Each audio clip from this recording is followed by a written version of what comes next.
Ya baik, pada slide selanjutnya yaitu adalah Fordisasi. Fordisasi ini berasal dari nama Henry Ford, yaitu pelopor sistem produksi massal yang pada awalnya istilah ini tuh digunakan di dunia industri untuk mengembangkan proses kerja yang dibagi menjadi tugas-tugas sederhana dan juga dilakukan secara berulang lewat jalur perakitan dengan tujuan meningkatkan efisiensi dari produksi. Seiring berjalannya waktu, konsep tersebut meluas ke bidang lain termasuk komunikasi, terutama dalam konteks komunikasi antar budaya. Di sini Fordisasi berarti menyederhanakan atau menyesuaikan pesan agar lebih mudah dipahami oleh orang dari latar budaya yang berbeda. Nah, contohnya itu pada saat kita menggunakan istilah umum dalam komunikasi internasional yang bertujuan untuk menghindari terjadinya kesalahpahaman dalam komunikasi tersebut.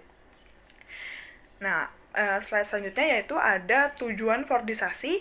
Nah, seperti yang saya jelaskan tadi, tujuan dari Fordisasi itu sendiri yaitu supaya pesan dapat diterima dan dimengerti dengan lebih mudah oleh audiens dari budaya yang berbeda. Proses penyederhanaan ini membantu menciptakan komunikasi yang lebih jelas dan juga lebih terarah.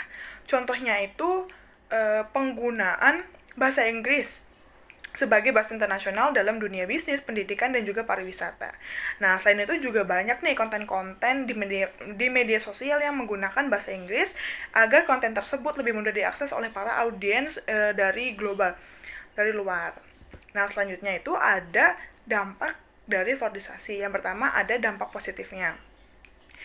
Salah satu dampak positifnya dari Fordisasi itu adalah memudahkan proses penyampaian pesan antar individu dari latar belakang budaya yang berbeda. Dengan penyesuaian bahasa atau gaya komunikasi, pesan menjadi lebih mudah dimengerti dan mengurangi potensi dari kesalahpahaman. Nah, hal ini itu bisa membuat proses komunikasi menjadi lebih efisiensi dan juga lebih efektif. Nah, selain itu juga Fordisasi bisa membuka peluang kolaborasi antar budaya. Misalnya tuh dalam kayak bisnis internasional. Perusahaan tuh dari berbagai negara bisa berkomunikasi secara lancar karena menggunakan standar bahasa ataupun simbol komunikasi yang seragam. Nah, ini tuh tentunya bisa membuat kerjasama antar lintas budaya ataupun dari organisasi global itu lancar. Kemudian juga ada dalam dunia digital seperti yang saya contohkan tadi, konten yang menggunakan bahasa atau pendekatan dari universal itu bisa menjangkau audiens yang lebih luas. Nah, konten kreator dari negara manapun juga bisa menyampaikan ide, pesan ataupun karya mereka ke seluruh dunia tanpa hambatan dari bahasa yang terlalu besar. Nah, lalu ada dampak negatif dari Fordisasi. Meskipun Fordisasi itu membantu kita dari segi komunikasi, ia juga membawa konsekuensi yang perlu diperhatikan. Salah satu dampak negatifnya adalah terpinggirnya dari budaya lokal.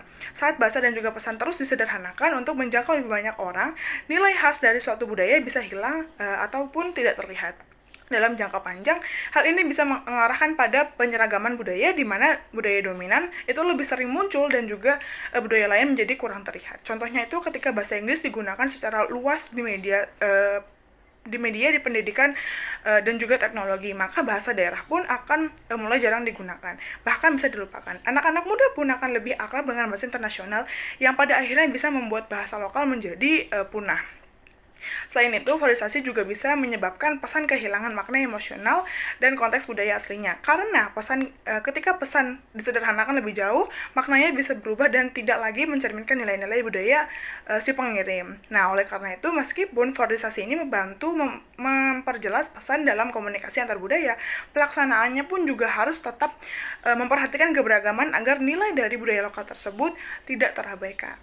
Contohnya seperti penggunaan bahasa ganda dalam komunikasi publik, misalnya itu di bandara internasional atau di tempat wisata seperti di Bali.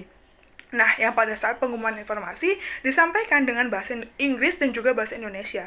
Ini itu menunjukkan upaya untuk menjangkau wisatawan asing tanpa mengabaikan identitas dari negara lokal. Nah, contoh lainnya juga ada adaptasi pada iklan brand luar seperti McDonald's dan juga Coca-Cola yang terus menyesuaikan iklan produk mereka dengan budaya setempat dari iklan tersebut.